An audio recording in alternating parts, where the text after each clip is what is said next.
We live in an age of architectural wonders, towering skyscrapers, expansive, gravity-defying bridges. It is a common belief that our modern materials are the zenith of construction technology, especially concrete. We see the gleaming towers of our cities as proof. We trust precisely engineered formulas to hold up our world. This assumption overlooks an astonishing truth from the ancient world. The Romans created a form of concrete that rivals our own, and in many cases outlasts it, growing stronger as centuries pass. This fact is humbling and deeply intriguing. It forces us to question our progress and re-examine knowledge we thought surpassed. Modern concrete decays within decades. Roman structures have defied ocean waves and earthquakes for 2,000 years. The foundation of Roman concrete's legendary strength lies in a deceptively simple recipe, a trio of core ingredients. The Romans had no Portland cement. They relied on what the earth provided. First, lime, produced by heating limestone in kilns creating caustic quicklime, which became the primary binder. Romans elevated the mix with Pozzolana, volcanic ash abundant near Rome, especially Pozzuoli, rich in silica and alumina. Blending ash with lime starts the pozzolanic reaction, producing a hydraulic mortar that hardens underwater, vital for harbors. Aggregate gave bulk and compressive strength, often volcanic tuff or broken bricks and tiles. The aggregate skeleton bound into a monolithic mass. Lighter pumice in the dome's crown reduced weight and stress. Lime, volcanic ash, and rock aggregate calibrated chemistry. The reaction was slow but relentless, forming new mineral bonds long after construction. One of the most counterintuitive feats of Roman engineering involves seawater. Today, salt water is concrete's arch-nemesis. Chlorides corrode steel, cracks propagate, structures spool. The Romans took a different approach.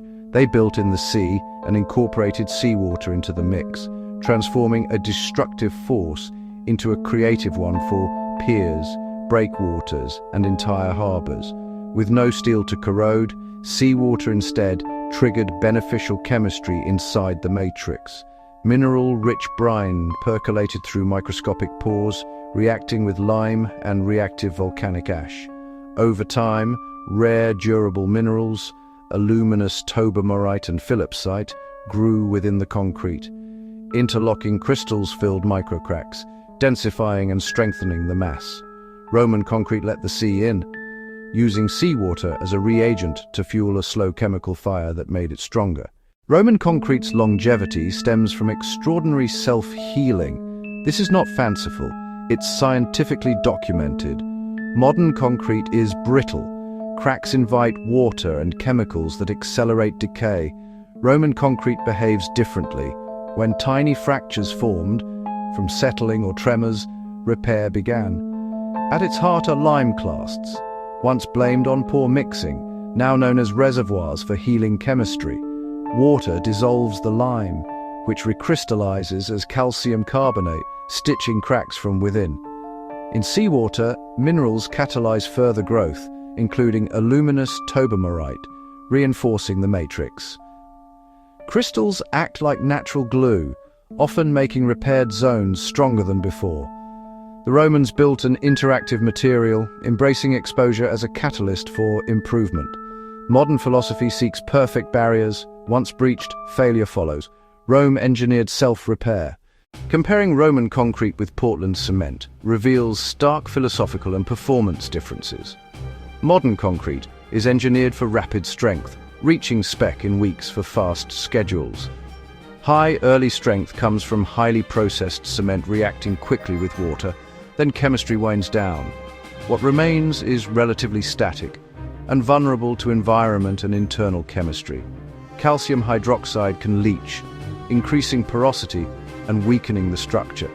Dense mixes are brittle. Cracks admit water and salts, corroding rebar. Decay accelerates. Catastrophic failures can happen in decades, not centuries. Rome designed for endurance. Pozzolanic reactions were slow, maturing over months, years, even centuries. Their concrete coexisted with its environment, using water and minerals to continue transforming. No rebar meant no rust-induced spalling, and self-healing managed inevitable micro-damage. It's a tale of trade-offs. We prioritized speed. They invested in permanence. Modern concrete is an industrial marvel. Roman concrete is chemical resilience, quietly critiquing disposability. The best evidence isn't in a lab, but etched into landscapes and coastlines. At Caesarea, massive forms were sunk and filled with pozzolanic mortar and aggregate. Breakwaters still stand. Completed around 128 AD, its dome remains the world's largest unreinforced concrete dome, material and design in harmony. Heavy at the base, lighter at the top, sophisticated grading minimized load. Aqueducts lined with waterproof opus signinum carried water for ages. Segments remain intact, some still functional. Rome didn't make inert sculptures. It orchestrated long-term chemistry, materials that adapt, heal, and strengthen.